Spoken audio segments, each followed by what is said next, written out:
मैं सी राहुल अग्रवाल और आज मैं बात करूंगा एम्प्लॉय प्रोविडेंट फंड स्कीम के बारे में। ये कितनी अच्छी इन्वेस्टमेंट की स्कीम है जिसमें एम्प्लॉयज़ को government at the time of retirement उनके इन्वेस्टमेंट कॉन्ट्रीब्यूशंस के लिए बहुत अच्छा इंटरेस्ट के साथ में कॉर्पस प्रोवाइड करती है, आपको पेंशन भी मिलती है और एक लाइफ इंश्योरेंस का कवरेज भी मिल जाता है।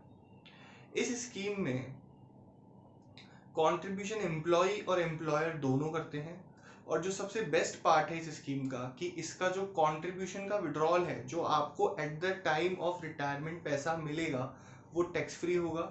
आपको कंट्रीब्यूशन की भी टैक्स की रिबेट मिलेगी एटीसी के अंदर और साथ में जो इस पे इंटरेस्ट मिलता है वो भी टैक्स फ्री है। तो इस वजह से ये प्रोडक्ट बहुत ही अट्रैक्टिव हो जाता है क्योंकि इंटरेस्ट रेट 8 to 9% रहता है और साथ में टैक्स फ्री भी है, तो बहुत ही अच्छी इन्वेस्टमेंट की रिटर्न आ जाती है। अब स्कीम के बारे में ये जानते हैं कि आप इसका बेनिफिट कैसे ले सकते हैं। देखिए, एम्प्लॉय प्रोविडेंट फंड स्कीम, ठीक है, इस स्कीम में दो स्कीम मेनली कवर होती है। एम्प्लॉय प्रोविडेंट फंड, इसको मेनली पीएफ के नाम से हम बोलते हैं, और एक एम्प्लॉय पेंशन स्कीम। इसकी एप्लीकेबिलिटी क्या है? एप्लीकेबिलिटी ये है कि जिस कंपनी में 20 से ज्यादा एम्प्लॉय काम कर रहे हैं वहां पे ये स्कीम मैंडेटरी अप्लाई हो जाती है। अब इस स्कीम का कंट्रीब्यूशन कितना रहता है?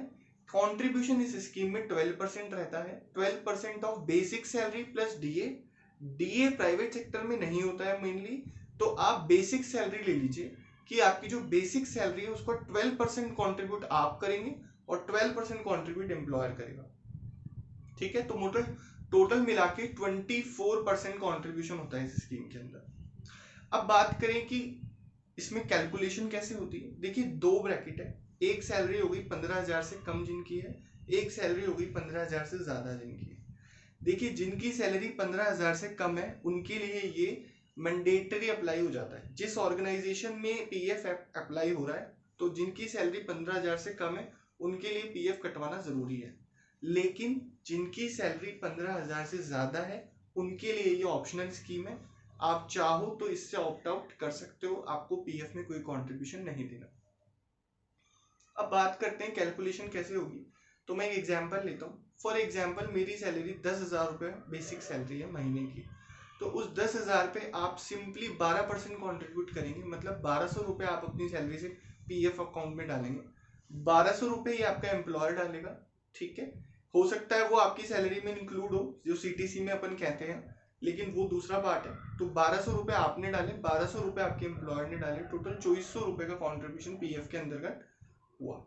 लेकिन ये 2,400 रुपये टोटल 2,400 रुपीज ये आपके डायरेक्ट पूरे पीएफ में ही गए हैं। कुछ पैसा पेंशन के लिए कंट्रीब्यूट हुआ है, कुछ पैसा आपका पीएफ के लिए कंट्रीब्यूट हुआ है। पीएफ का मतलब है जो एक साथ इकट्ठा पैसा आपको इन्वेस्टमेंट के लिए मिलेगा। तो टोटल 24% का 15.67% तो जाता है आपका पीएफ के लिए, इन्वेस्टमेंट के लिए। तो मतलब 10,000 का 24,000 में से 2400 में से 10,000 का 15.67% मतलब 1567 1567 रुपए मेरे जाएंगे पीएफ में, और 10,000 का 8.33% मतलब 15.67 प्लस 8.33, ऐसे मिला के 24% हो गया। 8.33 जाता है मेरा एम्प्लॉय पेंशन स्कीम में।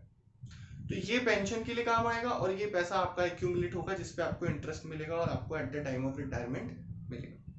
अब बात करते हैं जिनकी सैलरी 15,000 से ज्यादा है उनकी कैलकुलेशन कैसे होती है। देखो, इसमें दो तरीके होते हैं। जिनकी सैलरी 15,000 से ज्यादा है, इसमें दो रूल लगते हैं, या तो मिनिमम कॉन्ट्रीब्यूशन हो या फिर फुल कॉन्ट्रीब्यूशन हो।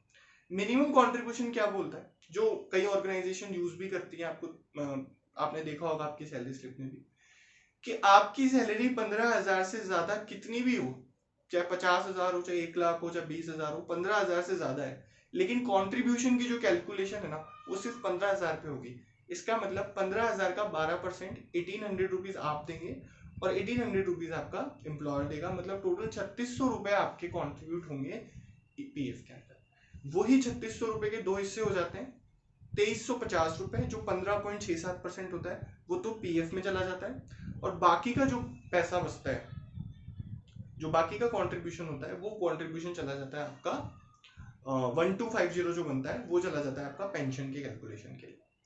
तो सिंपली अगर मैं बात करूं तो सिंपल सी बात की हो गई कि आपकी जो 15,000 सैलरी है उसका 15.67%, 2350 रुपए तो आपका इन्वेस्टमेंट हो गया जो आपका एक्यूमुलेट होगा, जिसपे आपको इंटरेस्ट मिलेगा, और बाकी 1250 रुपए जो आपका पेंशन में जा रहा है 8.33% हो गया, ये आपके पेंशन की कैलकुलेशन के लिए काम आएगा।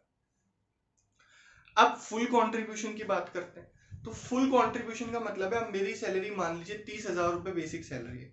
अब मैं चाहता हूं कि मुझे तो ज्यादा कंट्रीब्यूट करना है पीएफ में, तो मैं बोलता हूं मुझे पूरा मेरे 30,000 रुपए कैलकुलेट करो, तो 30,000 का 12% मतलब 3600 मैं कंट्रीब्यूट करूंगा, और 3600 ही मेरा एम्प्लॉयर कंट्रीब्यूट करेगा।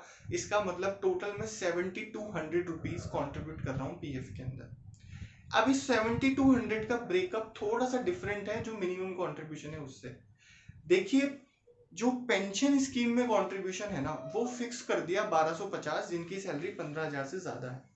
तो पेंशन के लिए, स्कीम के लिए कंट्रीब्यूशन मेरा 1250 तो फिक्स हो गया, बाकी का जो भी कंट्रीब्यूशन है वो सीधा मेरा पीएफ में चला जाता है।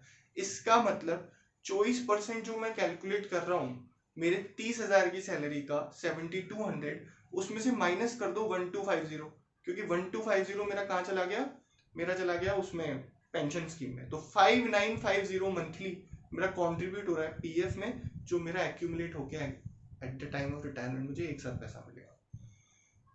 कई बार हमारे स्टेटमेंट, जो पीएफ का स्टेटमेंट होता है, आप उसमें देखते होंगे, अगर आप मिनिमम कंट्रीब्यूट कर रहे हैं तो उसमें से 2350 कंट्रीब्यूट होता है मंथली, और अगर ज्यादा कर रहे हो तो आप आपकी जो भी सैलरी है ना, बेसिक सैलरी, उसका ओनली 15.67% ही आपको उस पीएफ स्टेटमेंट में दिखेगा, क्योंकि ओनली वो ही पैसा सिर्फ कंट्रीब्यूट हो रहा है आपका उसमें पीएफ में, बाकी पेंशन स्कीम में जा रहा है, जिसकी बात मैं नेक्स्ट वीडियो में या at the time of and में बताऊंगा कि वो क्यों नहीं दिखता। ठीक है, तो ये हो गया आपका कॉन्ट्रीब्यूशन की बात। अब बात आती है विड्रॉल की।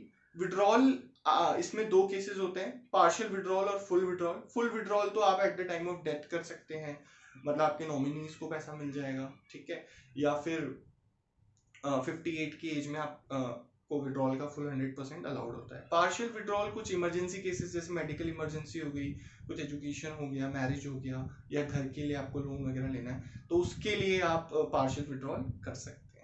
पेंशन स्कीम का पैसा इसमें इसलिए नहीं दिखता है क्योंकि पेंशन की जो कैलकुलेशन होगी आपके रिटायरमेंट के बाद, उसका एक स्पेसिफिक फॉर्मूला बना हुआ है, उस फॉर्मूले की बात मैं जरूर नेक्स्ट वीडियो में करूंगा, और आपको इंश्योरेंस के बारे में भी नेक्स्ट वीडियो में जरूर बताऊंगा कि इसमें फ्री इंश्योरेंस कैसे आपको मिलता है। आई होप वीडियो आपको समझ में आई होगी, और आपके कोई भी क्वेश्चंस हैं, कोई भी डाउट्स है, तो प्लीज मुझे कमेंट बॉक्स में बताइए, मैं जरूर कोशिश करूंगा उनके सॉल्यूशन करने की। Thank you so much, goodbye friends.